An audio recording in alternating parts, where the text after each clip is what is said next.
Shalom. Ka halal, like Hawa, Bahasham, Yahweh Shai, Bahasham, Wakar Kodash, Barakata Yahweh, Barakata Yahweh Shai, Barakata Yahweh, Barakata Yahweh Shai, Barakata Yahweh, Bahasham, Yahweh Shai, Bahasham, Wakar Kodash. And double honor to my teachers, the apostles, the elders, and the bishops of Great Millstone. Shalom to the Yakin Roy that are sincere and serious in doing the will of Yahweh, Bahasham Yahweh Shai, Bahasham Mukar Kodash. 2 Peter chapter 1, verse 1 and 2. To you all. Yeah, I'm the brother disciple Koshab Benyamin from the branch of the Great Millstone Barbados. And let me get straight to the point. Revelation 12 and 12. Therefore rejoice ye heavens, and ye that dwell in them. Woe to the inhabitants of the earth and of the sea, for the devil is come down unto you, having great wrath, because he knoweth that he have but a short time. So you saw Edom is making moves in this island, Barbados. The video I'm gonna play afterwards is gonna show the directive that's coming down, right, from the Attorney General on this island, and there's going to be a family of the word. Like hearing the words, you know. Amos 8:11. Behold, the days come, saith the Lord power, that I will send a famine in the land, not a famine of bread, not a thirst for water, but of hearing the words of the Lord Yahweh Ba'ashem Yahushai. So Lord's the elder brother, the elder bishop, Yatan did a video, beautiful video, boy. Y'all should watch it. Y'all should watch it, boy. This video here, this video here, the Most High held his peace for too long. Shalom, all praises to Yahweh Ba'ashem Yahushai Ba'ashem Kakudash. The Most High held his peace for too long. Now he is speaking through the storms. Yeah, in this video, the elder said, he was removing his men off these streets. You know what I mean? Because the brothers ain't able to go there on the highways anymore. So basically, if they can, because of the power outages, etc., if they can, they will do the live streams and whatnot. But soon, all that's going to come to an end too, because there was a video uploaded, I forget who the brother was, but saying you got I think it's an ID, I forget the exact title, but YouTube is coming down on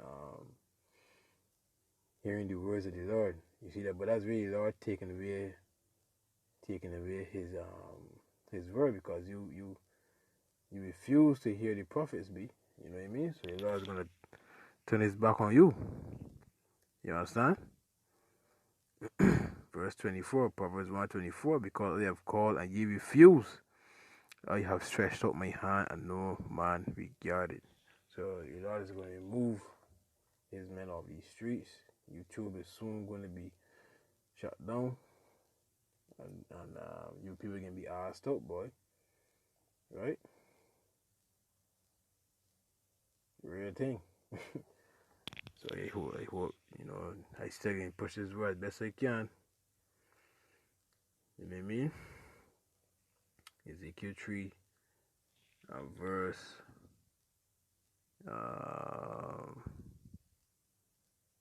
oh shit, boy. Jesus Christ, boy.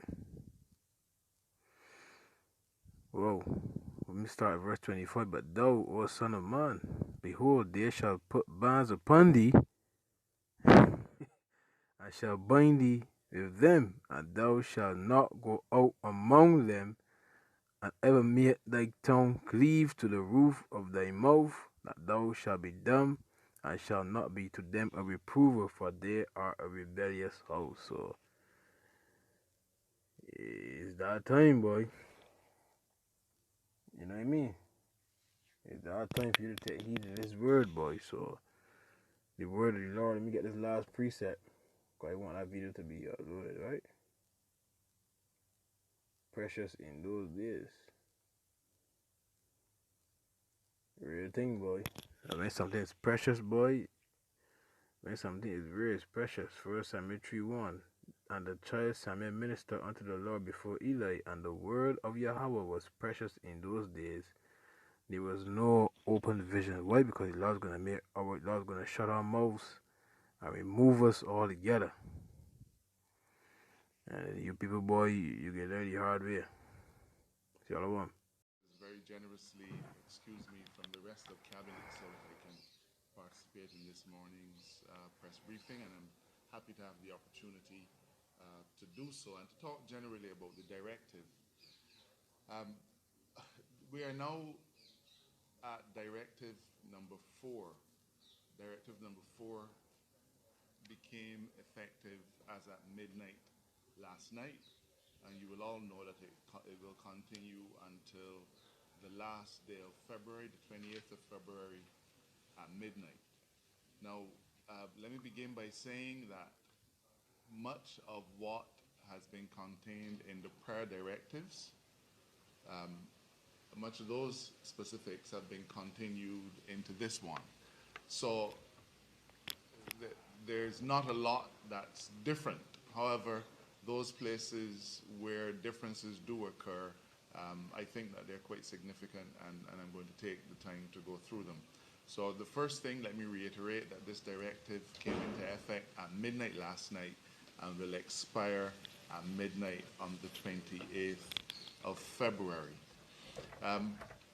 You will all know that there's a curfew in Barbados from 7 p.m.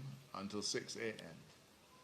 But of course, I think any Barbadian will recognize that there have been a large number of vehicles on the road during the daylight hours, a lot of people moving about during the daylight hours, and we get the sense that Barbadians are not quite understanding what is expected of them. In fact, they're operating on the assumption that the only time that they have to stay in their homes is from 7 in the night until 6 in the morning, and that during the daylight hours they can do as they please and go hither, thither, and yon. We think it's a common sense thing, but for those Barbadians who seem to feel that they have carte blanche during the day, we have stipulated in this directive now that during the daylight hours, unless you have legitimate business with any of the exempted businesses or any of the essential services, unless you are to do any of those things, then you are expected to stay within the curtilage of your home. We understand that curtilage is a bit of legal jargon, and people are wondering, well, what do you mean by curtilage? Essentially, we simply mean the enclosure within which your house is contained, the boundaries of your property. So if you live and the front of your property is the public road, then that is the front part of your curtilage. Your neighbors' properties would be the ones to the left, to the right, and perhaps to the back. So curtilage, while it is a legal term, it means nothing more than it means nothing more than the extent of your property. That's basically it. If you live on a large piece of land, then you will have more curtilage than anybody else. But essentially, we are talking about within the boundaries. So when we say that you're not to leave your residence, we're not saying that you dare not step outside of your home. What we are saying that you can go outside of your house, but you cannot go any further than the boundaries of your home. So let's recap this. There's a curfew in place from 7 in the night until 6 in the morning. During that time, you're only allowed to leave your home if you are a member of the essential services or in the case of an emergency. Other than that, you stay within your property. During the daylight hours, think of that as an expanded arrangement. So you are allowed to go to the pharmacy. You're allowed to go to buy bread. You're allowed to operate your businesses as long as it's exempt. those are the kinds of things you're allowed to do during the day. However, if you are not engaged in that kind of activity, you are expected, you are required, in fact, to remain at home. I think that's hopefully, I think it's simple. Now, when you think about Minister Bostic's exhortation yesterday, that takes us into what we are now calling stay home weekend. And I think the time frame that he gave for that would be 7 tomorrow night until 6 a.m. on Monday morning. We've, as they say, tightened the screws a little further during the Saturday and Sunday period. So we have required in the new directive, and that is to be found at clause 8 of the new directive, and we're saying that Saturday 20th and Sunday 21st, you are required to stay at home, but there are also certain businesses that which would ordinarily have been allowed to open during those times that we're closing. So, for example, we're allowing bakeries to open for the purpose of baking bread for Monday, but bakery depots and so on are not allowed. So those of you who had anticipated going to buy bread on Saturday or on Sunday, I'm afraid that opportunity is no longer going to be there. Gas stations are going to be closed on the weekend. Gas stations are going to be closed on Saturday and Sunday. And we anticipate that Barbadians will say, well, but what if I need gas? Well, if you think you're going to need gas, please use your common sense and fill up tomorrow. Fill up on Friday. Wait until Monday. But what we're doing is we're eliminating for Saturday and Sunday those other things that Barbadians would have anticipated they'd be allowed to do. So the beaches are closed Saturday and Sunday. Parks are closed Saturday and Sunday. The opportunity that you have to do outdoor exercise today and tomorrow, Saturday and Sunday, that is now, I regret to say, eliminated. So while today and tomorrow you can go outside and do your exercise, you can do your jogging and so on between the hours of 6 a.m. and 9 a.m., that will not be permitted on the weekend. So exercise, going to the beach, those kinds of things, going to the park, that window is effectively closed. Now let me say this. The one excuse that is available to you if you are found on the streets is that you have a pass. Let me say that it has come to our attention that a number of employers have been issuing to their employees letters accepted, and not just on the weekend, not generally. In relation, though, to churches, we have made a decision that we will allow the religious arrangements to continue.